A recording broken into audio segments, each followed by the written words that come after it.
What's going on, everybody? CW Entertainment here. I'm back today with another Chicago Bears podcast, and basically we're going and diving into the NFL draft. Now I do want to apologize for not uploading in like these last 3 or 4 weeks. When semester's winding down, and so we're going ahead and trying to finish that up. Have some projects due. Got finals coming up this week, so we're gonna go ahead and bust that out. But today we're gonna be talking about the 2017 NFL draft.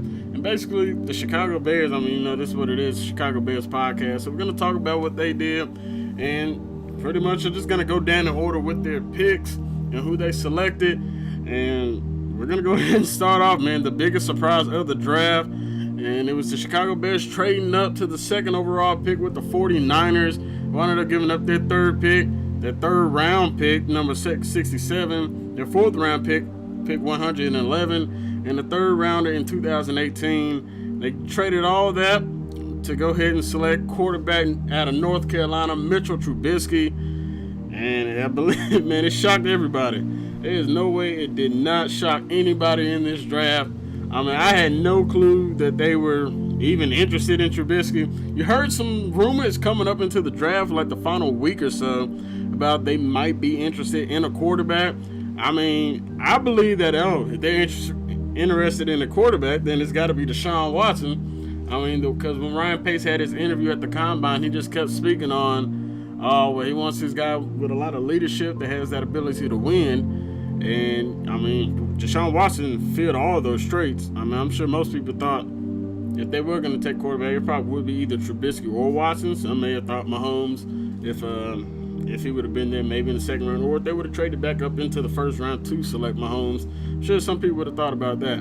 But yeah, definitely the biggest surprise of the draft. I definitely was not expecting it. When I heard that they were trading up, I definitely thought, they're going to go ahead and snag either Jamal Adams or Solomon Thomas. Now, I know a lot of people were big on Solomon Thomas. That's actually not the guy who I wanted. I much preferred them to get Jamal Adams or Watson if they were trading up. I figured either Jamal Adams or Deshaun Watson would have been there at 3. But, hey, they weren't either one. They surprised everybody and took Mitchell Trubisky. Now, Trubisky's coming in here about 6'2", 6'3"-ish. It's kind of fluctuating in between that range. I've seen multiple guys or multiple reports on him being about that 6'2" and 5'8", or 6'2", 4", whatever. He's about 220 pounds. And, man, I'm still just shocked by it. I definitely would have preferred. I was hoping that in this draft, I was really hoping they took Jamal Adams. Just needed to find a way to fix up that secondary. Going in there with Amos and Harold Jones-Cortez, I don't know if that's going to get the job done. They also did wind up picking up Quentin Demps. Now, there are rumors that they may move Hall or they may move Kyle Fuller back in the safety to see how they pan out. Now, that could be something they do in training camp here during the summer, but if it happens, it happens. If it doesn't, it doesn't. I just felt like Jamal Adams definitely would have been a guy that they could have went after, and he could have filled that role. They haven't had a decent safety since Mike Brown, and that was over 10 years ago. It's about time we get somebody in that secondary that can actually go out there and play some ball. Jamal Adams is one of those guys that you could definitely you could put him in the box. That's what he's known for, being a strong safety, but he could also play that free safety position if you needed him to. But anyway, let's go ahead and talk about Mitchell Trubisky. He was the third team All-ACC this year. He had a 68% completion rate, had 30 touchdowns, 6 interceptions. And in the regular season, he only threw 4 interceptions. I believe he had 28 touchdowns with 4 interceptions. And then the bowl game happened. Those stats carry over. So wound up throwing 2 picks. And there was a lot of highlights of when the 49ers took Solomon Thomas, with Solomon Thomas just chasing him down throughout the entire game. I don't know if that says anything about Trubisky. I think that says more about the North Carolina offensive line not being that good, because there's a lot of highlights out there where you just see Trubisky's just under a lot of pressure and he's just having to get rid of the ball. And I just think it has to do with North Carolina's offensive line not being that great. But the Bears, I'm sure they got a better O-line than what he would have had in North Carolina. We got a great interior. The tackles definitely still going to need some work, but that's another story. But anyway, back to Trubisky. He had 3,748 passing yards. Also shows that he's very mobile. He's actually not a slow guy at all. He had 308 rushing yards. And when he was at the Combine, he actually ran a 4.67 40. So he could be one of those guys, that people might take for granted. He looks like he's got a little bit of hitting athleticism in him with that hitting speed. 4.67. Now, I'm not saying that's fast at all, but it's definitely enough speed for him to get out of some pressure. But in the NFL, you're definitely going to have speed because these guys, everybody is fast when you're up here. Now, one thing with the pick, it's got to show that they don't have that much faith in Mike Glennon. I mean, they brought him in here with like a 3-year deal. I don't remember the exact amount of how it was, but all the guaranteed money is pretty much up front. I mean, he's getting 18.5 guaranteed, and and they can cut him at the end of the season. I mean, he's definitely just here to be a bridge guy. But to see that they traded up to get Trubisky, and two, you just signed Glennon to a decent deal. It wasn't a big deal. It's definitely only a 1-year deal, so 1-year prove-it deal. Now, they can definitely say after this season, all right, Glennon, thanks for being here. See you later. We can drop you. Not going to cost us too much against the cap. I believe it's only like a couple million against the cap. And the Bears had a top 10 in salary. I wouldn't even say top 5 in the salary cap this past offseason. So they really didn't sign any players except for they signed guys to 1-year deals. 1-year prove-it deals. So there's nothing that's going to hurt them in the long run. But, like I said earlier, I definitely thought they were going to probably either take Adams or Thomas. Now, I didn't want Thomas. Nothing against the guy at all. I didn't really see anything on him. He just really started just quickly started shooting up the draft boards, especially after the combine. And I was like, well, who is this Thomas guy out of Stanford? And next thing I know, they're like, oh, well, he's going to want to be in the top 3 pick. But I was definitely preferring either Adams or Watson if they were going to take somebody at that pick. Now, one thing that some people are really mad about the trade because they're saying, no, you did not have to trade up for Trubisky. You didn't have to trade up. There were rumors coming around that there was another caller that called 49ers and John Lynch about saying, hey, we do want to move up to your number 2 spot. Now, we don't know who that was. It could have been the Browns. It could have been the Jets. It could have been Houston, Kansas City. We don't know who it was. But reports are that somebody was calling up trying to move to that 2nd spot. Now, the 49ers, there was reports that the 49ers, when they were fielding calls, they forced the Bears to go ahead and, hey, you guys going to have to give us a little sweetener if you guys want this number 2 pick. Ryan Pace clearly gave it to him. I believe it was 2 third-rounders that were initially offered, and then they had him go ahead and throw in that extra 4th rounder. Now, one thing, the trade, if Trubisky pans out and becomes the franchise quarterback for the next 10 to 15 years, clearly want him longer than 10 years, but if he's the next quarterback in the franchise of this team, you've got to realize you only gave up 2/3 and a 4th rounder. He also wound up replenishing that 4th rounder. Don't recall if he did replenish that 3rd. I don't believe he did. But still, it's not really that much. We didn't give up nowhere near as much as Kansas City and Houston did. Kansas City and Houston both gave up a 1st rounder for next year. So Pace, he didn't have to move up probably. But to say, even Pace came out and said that you can't just be sitting on your hands. You can't hope that somebody's going to fall to you. You got to be aggressive. You got to go take action. And he did. He did that last year with Leonard Floyd, as we saw there. He wanted Floyd. Reports came out that, the Giants were extremely high on him. They wanted Floyd too. And Pace went and got his man. So, if it's going to be a good deal, we'll see down the line. Trubisky's definitely going to be a prospect. A project quarterback. Glennon, they've already said Glennon's a starting quarterback this season. So we will have to see now. There is a chance Trubisky turns out to be already ready to go. He's coming from, I guess you can call it a spread offense. I think they say he spent about 98% of his time in shotgun anyway. So, yes, he's going to have to learn how to get back under center. But, I don't believe that transition from spread to pro style is that drastic of a change. If you look down to Tennessee, Marcus Mariota, he's doing a very good job of transitioning. He's clearly got these guys on the upside. I'm sure he's going to be able to bounce back after the injury he suffered. But hopefully Trubisky turns out to be that guy for us, and hopefully he'll be the long-run solution. All right, so let's go ahead and dive into day 2. Now, here, Ryan Pace, he only had 1 pick, but he did wind up, I believe he got that extra 4th rounder back. So he did wind up trading down and wound up getting another. I believe he traded with Arizona. Yeah, Arizona traded up to get Buda Baker, and Pace traded down, and it clearly looked like he knew exactly who he wanted. I guess he thought that maybe if he can get one of his picks back, and I believe they even got like an additional 6th rounder or something like that for next season. Not 100% positive on that. But he wound up trading down, and then he selected tight end Adam Shaheen. out of Ashland, and this guy is from a D2 school. And he's a huge tight end. I mean, 6'6", over 270 pounds. I believe he's pushing 280. I want to say they said he was weighing about 279 pounds. I guess when he was rolling up into the combine. But he ran a 4.79 at the combine. Now, the highlight tape that was shown, he looks a lot faster than a 4.79 guy. But that could be due to the talent that he was playing in D2. I mean, he looked like a man amongst boys. I believe it was Daniel Jeremiah on NFL Network who was saying that, yeah, now this isn't middle school guys he's running against. I mean, these are actual Division II guys that he's playing against. So, I mean, he's definitely a guy that looks like he can dominate. Like, one thing Pace said, like, he wanted to see a guy that could dominate that level. And clearly, Adam Shaheen was a guy that he saw dominate the level. I mean, he definitely did a pretty good job down there. I mean, kid was out there balling. But another thing at the combine, he actually tied for the most bench press reps among tight ends. He had 24 benching 225 pounds. So it does show he's got some pretty solid strength. I don't know how important, it's important clearly to be able to bench press well. I don't know how important that is, showing that he can bench press 20. I don't know if 24 pounds or 225 is good for a tight end or if that's kind of low. I'm sure they want most of their offensive linemen to bench press over 30. So we'll see. He also had a 32.5 vertical jump. Being 6'6", he probably doesn't need to be able to jump a 40-inch vertical. Now, he was able to jump a 40-inch vertical. He may have been one of those first-round guys or early second-round guys, definitely.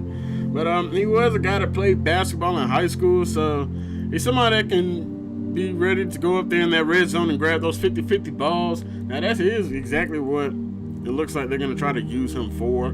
It's definitely, I mean, of course they're going to use him over the middle. I mean, he should be a good pair with Zach Miller, but with Zach Miller not being able to stay healthy, this is definitely probably a good pickup. Now, they said this tight end class was deep. I mean, this guy's nickname is Baby Gronk. So if he turns to be even half of what Gronk is, let alone the injuries, this dude could be a steal of the draft, or one other steal of the draft. There's clearly several other guys that were selected at later points that are going to wind up being considered the steal of the draft. But this guy, he definitely was a baller when he was at Ashland last season, his senior year, or I believe it was redshirt junior. But he had 57 receptions, 16 touchdowns, and had over 800 receiving yards. He did definitely dominate D2 schools. So to say, one of the knocks that they do have is, will he be able to do this in the NFL? Because he didn't go up against D1 talent, which most of those guys are NFL guys that are going to be going pro. So we'll see how that winds up paying out. Other thing, they said he's not considered the best blocker, but he can definitely develop into one. Get the guys down there helping them work out, being a better run blocking tight end. But either that, or you can also either put in another tackle if you need somebody to help with run blocking, or you just put in one of your better run blocking tight ends. It's not the end of the world if he's not the greatest blocker in the world. That was the problem with Mike Martz when we got rid of Greg Olsen. He didn't think Greg Olsen was a good blocking tight end. Now look at Greg Olsen now over there in Carolina. He's one of the top tight ends in the league, top 3. Might even be the second best tight end in this league behind Gronk. But yeah, he's definitely going to be a guy that contributes this year. Definitely expect Shaheen to be along there with Zach Miller.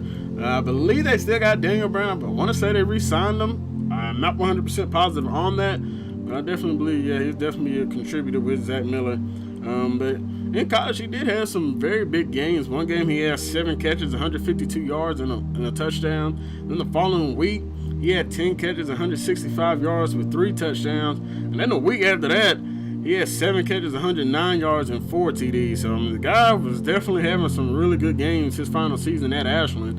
And hopefully this can actually carry over to us. So, this could be a decent pickup. Pace is definitely looking for his next Jimmy Graham type player. There's a lot of signs to show that this guy is kind of like Jimmy Graham. He was a hooper, and now this guy's playing football at the tight end position. He's a big body, so I definitely expect Glennon, Trubisky, whoever should be using this guy down there in the red zone. Now, we didn't have a 3rd round pick. Going ahead and move on to day 3. And with their first pick, they selected Eddie Jackson, a safety out of the University of Alabama. Now, nothing needs to be said here, really. We all know that Saban puts players in the draft, especially defense. That's clearly where he's known to put his best players at. and that's typically the guys that typically wind up being pretty successful, especially at the linebacker position. But this is a safety, Eddie Jackson. And if you guys have actually seen my NCAA series, you guys know I'm a UT Vols fan. So I'm not a big fan of Alabama at all. Really don't care anything what they got going on. But now that he's gone the Bears, man, so I'm going to have to start liking the guy. But he's about 6 feet tall. He's about 200 pounds even. I believe he weighed in about 201. And one of the biggest knocks on this guy was he suffered a season-ending injury against Texas A&M. He had a fractured leg, so a rod was placed in his leg after the surgery he had. And so pretty much it's almost impossible to break those rods again, as they're very, very durable. And pretty much, I mean, this is definitely it's a high-risk, high-reward, I guess, kind of pick. Well, maybe not high risk since he was taken in the mid-rounds. Now, they say the dude never got hurt. He probably would have been in the second round when he would have been selected. But Pace is taking a risk on another player that has some injury history. And, I mean, that's really the smartest idea. Now, when he drafted Kevin White, there was no red medical flags on Kevin White about him having an injury history. But Eddie Goldman, there were some signs that he did have potential problems with injury. I don't believe there was any on Grisou. Leonard Floyd, I have no clue how many were on him. But, I mean, these guys, hopefully these guys can stay healthy. I mean, last year, I want to say we had about like 20 guys on IR or somewhere around that area. I mean, it was just, there's no way you're going to win many games with 20 players on IR. It's it's definitely something that has to be addressed. I mean, I don't know if this is the medical staff, training staff, conditioning guys, whoever. This just cannot happen. But anyway, back to Eddie Jackson. He does have great ball skills. He can definitely play center field, and looks like from some of the highlights that I watched that were posted, it looks like he can also play down in the box too. So it looks like he's not afraid to get down and dirty and go ahead and go hit somebody. But another thing. He did benefit from practically being in front. Well, I guess having a NFL defense in front of him. There were a lot of overthrown balls clearly in the highlights that showed him intercepting. I mean, you got to guys think. I mean, with Jonathan Allen being one of the guys that were helping press forward, they had Reuben Foster being another guy that they saw. I mean, there was a lot of NFL talent on that Alabama team, so definitely he may have benefited from some of those players being out there, but he could just be one heck of a ball player. I mean, we don't know. I mean, his stats could be inflated, or he's just another very good Alabama defensive player.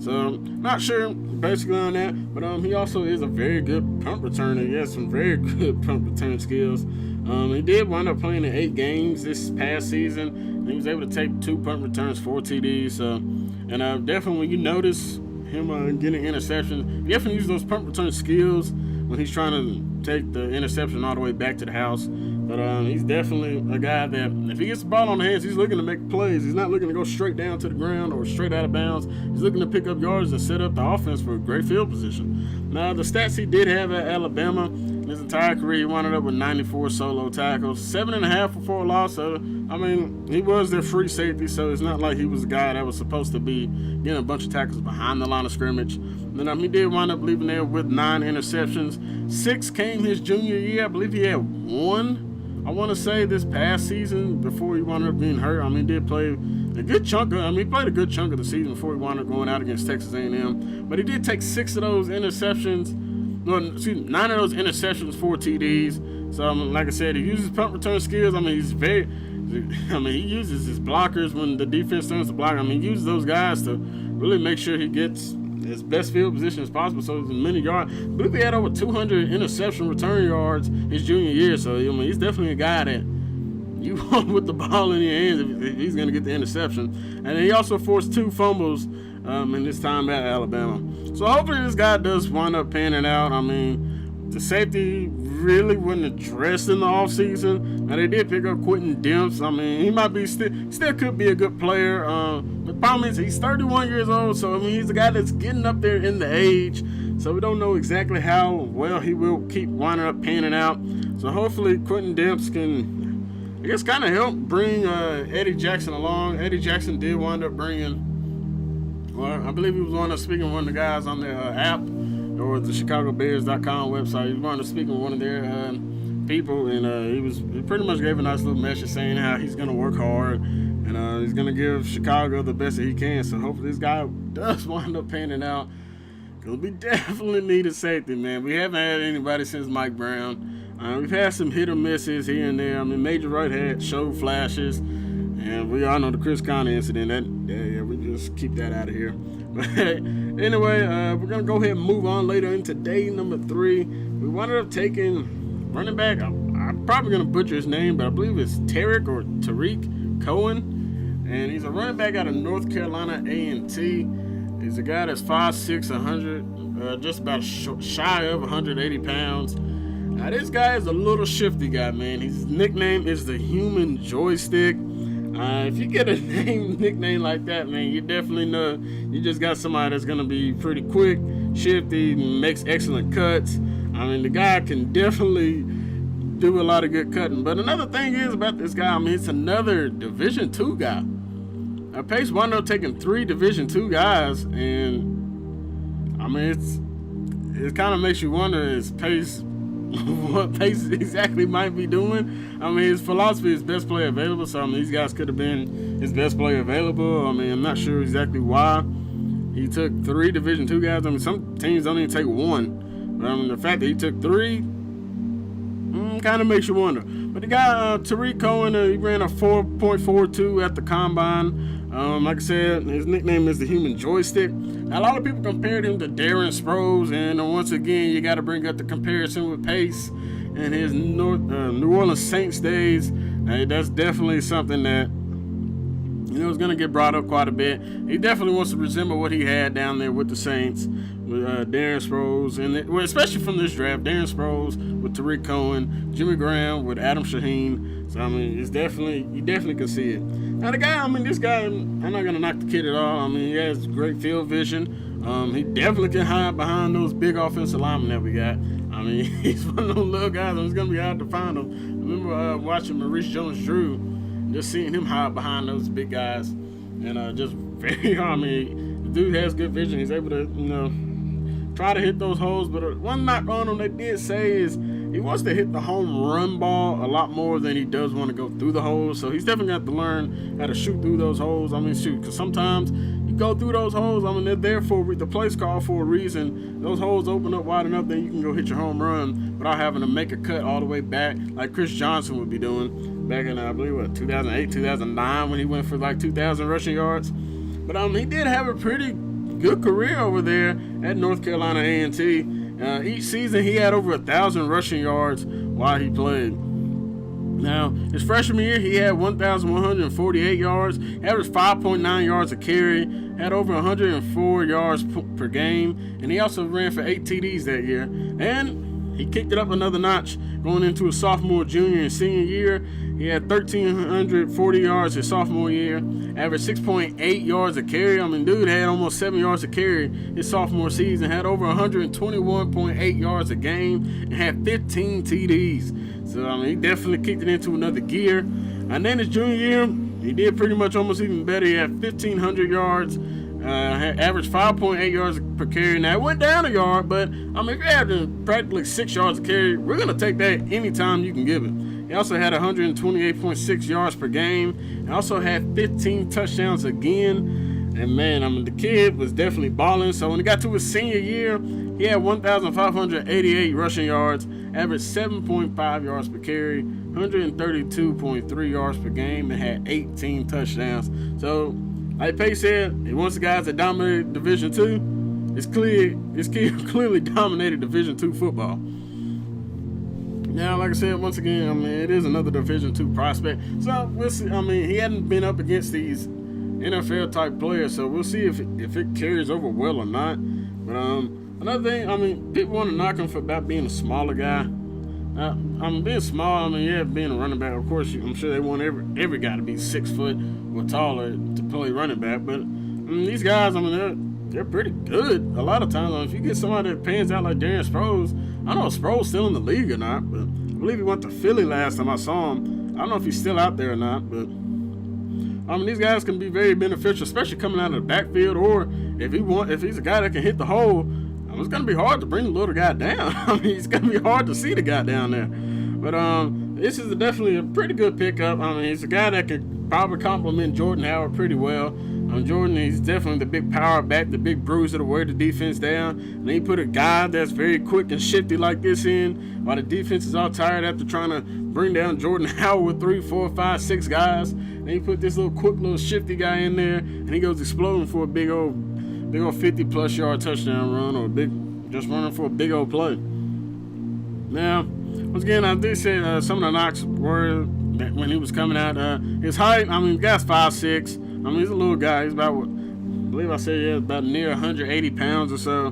But there was some place saying he wants to hit the home run every time, so he doesn't look to go through the holes. Like I said, he wants to bounce it outside more than he wants to go through the holes. So he also did have a lot of plays where he was tackled in the backfield because he's trying to cut back, trying to make plays, trying to make sure he's going for the big old home run play every single time. So, I mean, it's something nice to have, but when it works, it works. But when he loses 5, 6, 7, 8 yards on the run because he's too busy trying to cut back, you're definitely going to wind up being pissed off. Now, hopefully this does turn out to be a pretty good pickup. Now, one problem we got a loaded backfield, so picking a running back, not really sure if that made the most sense in the world. I mean, it could be hard for him to get playing time, even though, John Fox's philosophy is to be running back by committee, but we've been seeing how that's kind of panned out. Jordan Howard was definitely more the workhorse last season. Langford, when he came back, he did get a few touches a game. Carey did get some touches, but I got to think, man, either Langford or Carey is probably on their way up out of here during this season. I'd be surprised if they keep. I believe it would be 5 running backs because they just signed Benny Cunningham to I believe like a 1-year deal or whatever it was. So it'll be very interesting to see if they keep that many running backs on the roster. I just don't see it. Maybe they wind up dealing one of these running backs, maybe Langford or somebody who could use him. I don't know, but Langford definitely. We thought he was going to be the guy last year, but Jordan Howard clearly said, I got other plans. I'm going to be the main guy this year, and I'm taking this football from you, and I'm going to be running off with this franchise. And Langford's injury wound up being a blessing in disguise with Jordan Howard. Now, there were reports that Jordan Howard definitely should have been a guy that went earlier than that 5th round. Mike Mayock said he couldn't believe that this guy lasted that long. But hopefully, Tariq Cohen, he winds up being the guy that can help complement Jordan Howard a lot better than I guess what Langford and Carey may have been doing. So we'll wind up seeing how it goes. Don't know if he even wind up making a roster. He was a 5th round pick, so there's no guarantee that he will be on the team by the come of the start of the regular season. Now, Bears did make one last selection, and I believe this came in the 5th round. I believe it was the 5th round. That was Jordan Morgan. He was a tackle. He was a tackle, but I believe he's going to be listed as a guard on the team. I don't think they said I don't think his arms or whatever long enough. Now, they say he's got decent sized arms, but I believe they say, he's going to be more of a guy that's fit to tackle. He's 6'3", 309 pounds. One of the things they said about him was because he does have long arms. That's one of the things people liked about him. But he's from Kutztown, Pennsylvania, and I don't know. It's kind of confusing why they took a guard when they got Kyle Long, Cody Whitehair, Hronis Grasu to be coming back, and Josh Sitton.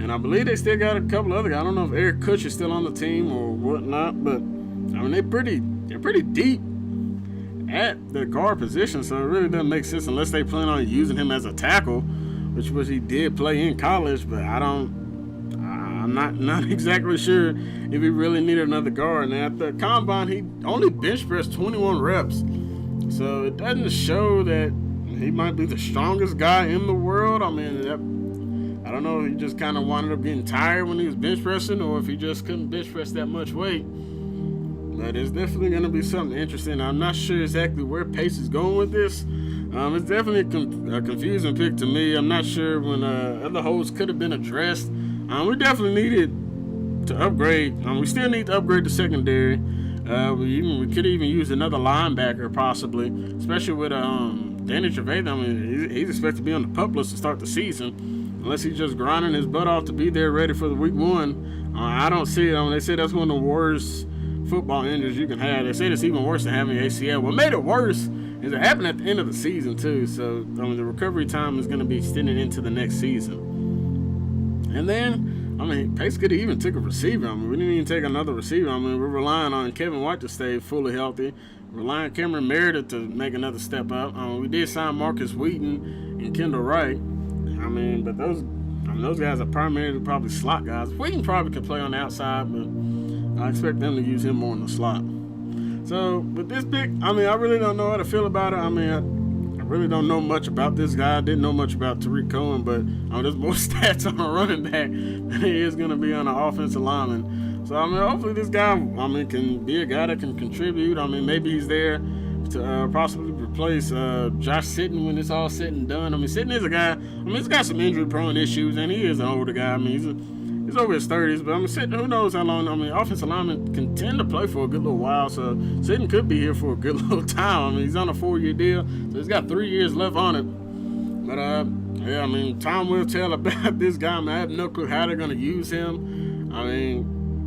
It's a mystery to me, but you do got to always have depth at the offensive line position, so it's not the end of the world. But I feel like with this pick, he could have addressed some other needs and holes that we had. I don't know if this was best player available here or what Pace exactly was thinking. But hopefully it winds up panning out for us, man, because we definitely need something going. Right now, it does not look good, the direction that we're kind of heading in. Well, I'm not sure. But pretty much to go ahead and wrap this all up. I know you guys done kept you guys here long. It's over 30 minutes. But I don't grade drafts, so just to let you guys know, I do think they're pretty dang on stupid. Especially when they grade these guys like right after the draft.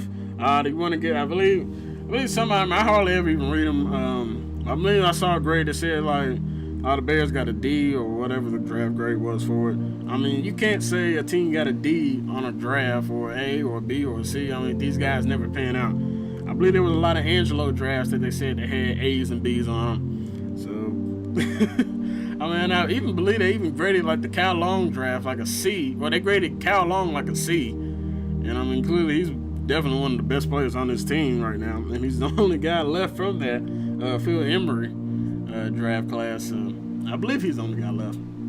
It's not many guys left from him. But yeah, you can't grade these guys immediately after the draft. If you want to put a grade on these guys, you're gonna have to wait 3 or 4 years before you can actually see how that player is gonna wind up being, or even if they're even still in the league. You never know. Some of these guys get into legal issues, and then you got other guys that just don't wind up panning out. You get injuries that wind up ending somebody's career. So grading these guys immediately after they get drafted, it's just pretty much stupid to me. And then if you want to grade them after their first contract. Because some of these guys typically don't pan out until they get their second contract. That's when they start hitting their prime and hitting their peak of their career. So grading, like I said, grading them after the draft, it doesn't make sense. Now, if you like it, yeah, that's cool if you want to read up on it. I'm not going to knock you if you want to read up on it. I know I said it was stupid, but look, if you like it, you like it. I believe even ESPN even said that they're going to stop doing the grades for it, because, there's no point in grading these guys right after the draft. You don't know until they wind up getting on the field. But another thing, Tom will wind up telling on this draft. But unfortunately for Trubisky, this draft is pretty much all on him. Either the Bears hit a home run with this draft or they failed. It's all going to come out and be on how Trubisky performs, and is he going to be the one up being the cornerstone of this franchise for the next 10 to 15 years. So, he is supposed to be the QB of the future, so technically it's not too unfortunate for him. We did use a second overall pick on him, so he's definitely going to have to go out there and prove that he can be the guy for this team. But if he's not the quarterback of the future, then Ryan Pace will definitely be shown the door, and this will probably be his last stop for a good little while. This is his first time being a GM, so he may get another shot. We don't know about that. But I am still a Pace fan, so hopefully he was correct on this pick. I definitely want to see my Bears wind up hosting up that Lombardi Trophy and bringing it back to Chicago. It's definitely something I've been hoping to see for a long time. So almost had it in 2006 when we played the Colts, but unfortunately we had Rex Grossman and Cedric Benson, as our guys in the backfield. But that's another story. But hopefully, Pace, you got this right. I'm hoping Trubisky pans out. Hopefully, Eddie Jackson can turn into the guy in that secondary that we need. Hopefully, Adam Shaheen is one of these great baller baby Gronks. He turns out to be Gronk with no injury issues, man. That's definitely going to be a huge impact. But, yeah, basically, we stay healthy this year. I mean, it could be a good chance. I mean, they definitely have a hard schedule. I mean, it's not going to be a cakewalk at all. I believe the over-under for them was 5 wins. I believe they'll get more than 5, but I can definitely easily see them starting off with a very, very poor record. I mean, it's not easy at all. I mean, they're starting off with the Falcons. Then they got the Tampa Bay Buccaneers, who got better. Tampa Bay selected O.J. Howard, and I believe, forget the other guy they drafted. They drafted another weapon for Jameis Winston. I mean, that Tampa Bay team is gonna be a pretty good offensive team here when it's all said and done. And then they got Pittsburgh, Green Bay, Minnesota, the Ravens. I can see them snagging a win against the Ravens. I mean, I believe they're going to Baltimore for that game. So, and that's definitely a team that's definitely on there, in and out. I mean, Harbaugh's on that hot seat too. So, Ravens, I don't know how much they addressed to fix their team, but hopefully that is a win. The Panthers, they definitely wound up getting a little bit better. I mean, they didn't really address the offensive line issue, but the Panthers, I mean, for some reason, ever since Cam got there, I mean, they've always been beating us. But the Saints, it's just one of those up for grabs. Then you got the Packers again, the Lions, the Eagles, 49ers, Bengals, Lions again, the Browns, and then the Vikings. So it's definitely going to be a tough schedule.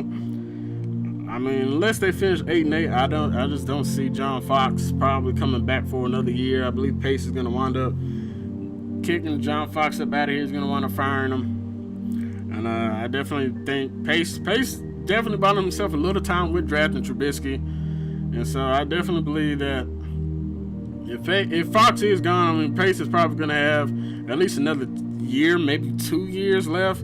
I mean, it looks like McCaskey's really like Pace. I mean, that was their guy that they picked. So, like I said, we'll wind up seeing here in the future, but hopefully the season does wind up panning out well. Hopefully we don't have no stupid injuries on this dang practice field. Now, a lot of these guys, for some reason, keep getting hurt. I don't know what they do at practice, but that crap's got to cut it out. But hopefully, winds up panning out for us this year. And hey, you guys, I do want to say thank you guys very much for listening to this Bears podcast over the 2017 NFL Draft. It was an exciting one. Bears trading up for Mitchell Trubisky. Very unexpected. And hopefully it all works out for us. But once again, I want to say thank you guys very much for listening. If you guys enjoyed the podcast, make sure you guys hit the like button, hit the subscribe button, and leave a comment about what you guys thought of the 2017 NFL Draft. It was definitely interesting to me. Definitely taken by surprise. But like I said, hopefully it all works out for us. But I will be back to posting probably this weekend. I finish up my finals this Thursday. So I'll probably have something this weekend, either Friday or Saturday. So you guys stay tuned for that. And I'm out till next time, everybody. Peace.